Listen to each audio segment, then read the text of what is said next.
Are Dread Maws Sandworm scary in Tides of Torment? Well, when I read special ranged attack, scaly skin, and most of all, burrowing move, I thought of doomed sandworms for some reason. So what do we really have on our hands here? One of you asked me to find out, so let's start that now. Recruited for 1000 gold and 250 upkeep, this Norscan monster arrives on Ultra as a single entity with 9640 health. Armor is 80, missile resistance 25% is beneficial for any monster, leadership 70 is actually very decent for one. Speed 50 is spared with charge speed 50, so no increase here. Melee attack begins at 65 and is poisoned with every blow, and that's really high. Attack interval 4.5 is slower than the norm, which is 4 seconds flat. Splash target size is medium, so Empire Knights on down, and max target splash is 7. We saw this with the Merworm, but obviously this is a far cheaper monster. Melee defense begins at 33. Weapon strength 400 is split base 120 and armor piercing 280, so CA is giving this monster special dispensation because in the new splash system, there's no way this should be 7 entities splashed in data mine stats, so it's either specially on purpose or a mistake. No, it's intentional. There is no charge bonus. Mass is listed as 1 million. What? For ranged, ammunition 25 combines with range 200, missile damage officially 150, and poison with each attack. Specific hits are base 30 and armor piercing 60, but there's also a detonation radius of 5 meters, within which base 35 and armor piercing 25 is inflicted, which lands a lot differently with skeleton spearmen than minotaurs. Considered an artillery attack, this is not blocked by normal shields. Reload time 10 seconds is vanilla, thus the damage number we got was from the splash damage being accounted for. Obviously it'll apply to a single target too. Total accuracy begins at the standard 20, rising with veterancy. Calibration distance 150 means only extra inaccurate past that. Calibration area 0.5 meters means it's shockingly tight in its drift, and there is a small penetration cap, max targets penned after the first impact, of 2. The key trait that makes any of the above make sense is the trait Underground, which is the creature's default state, where it can neither attack nor be attacked. Well, that doesn't get much done, and invalidates having health at all, doesn't it? Oh wait, here's the active ability Surface. This makes the Dread Maw attackable, and can do both melee and ranged attacks while surfaced.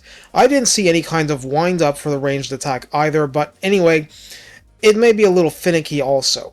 Point is, it's completely immobile in a surfaced state. It has to burrow again to be mobile, and the two active abilities are two sides of the same coin, sharing a cooldown of 20 seconds, so it won't bob up and down like a bobblehead doll.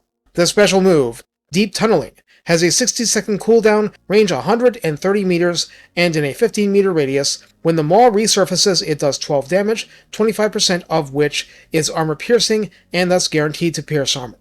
We'll return to this move later, but suffice to say, it is the key way to put serious damage into blobs to soften them up.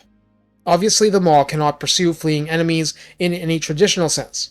I also am not willing to say I have the knack for the ranged weapon, so let's just consider it a bonus when we get it to work out. So it is through this lens we view the rest. Vanguard deployment and stalk are for its underground state. Causes fear and terror are meaningless unless and until it's surfaced. Immunity to flanking likewise applies when surfaced. Poisonous blood creates 5 points of melee damage reflection. I'm not current on how this works with single entities, but 5 points is so low we shouldn't worry ourselves about it. This is a punish mechanic to make it easier to finish off the peasant militiaman who thinks that the maw looks very tasty and tries sticking a fork in it. It's not for the Minotaur or the Dragon. The Dread Maw has the survival instinct passive. If leadership is ever broken, it shatters instantly and I presume burrows and heads for the hills. That has good things and bad things to it. Point being, judicious use and you should get results out of it.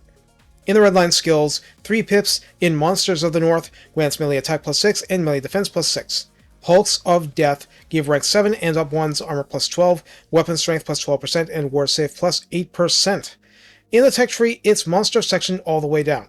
Secrets of Taming gives recruit rank +1 and leadership +4, baying to more sleep, which didn't work like this before. Grants melee defense +4 and missile resistance +15%, which will pay lots of dividends, keeping that morale from breaking too soon. Master of Beasts shades 1 turn from local recruitment duration for all monsters and grants ward save +5% provided a Dread Maw is rank 7 or above. I think that's it, but if some general monster buff helps, do let me know. So how do we use the Dread Maw?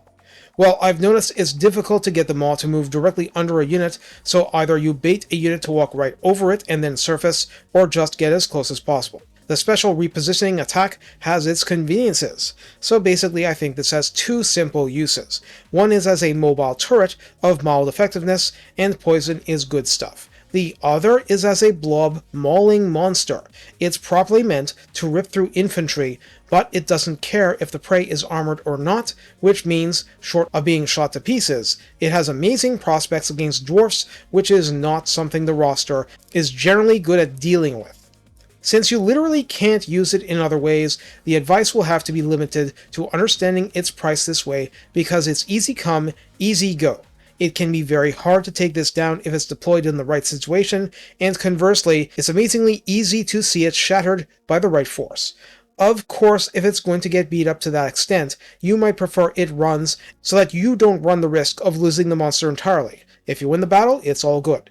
If not, well, that could be a problem, but it's probably a bigger problem than the monster. Since this is nonetheless an excellent source of terror, it has its places. Also, it specifically can't surface under structures.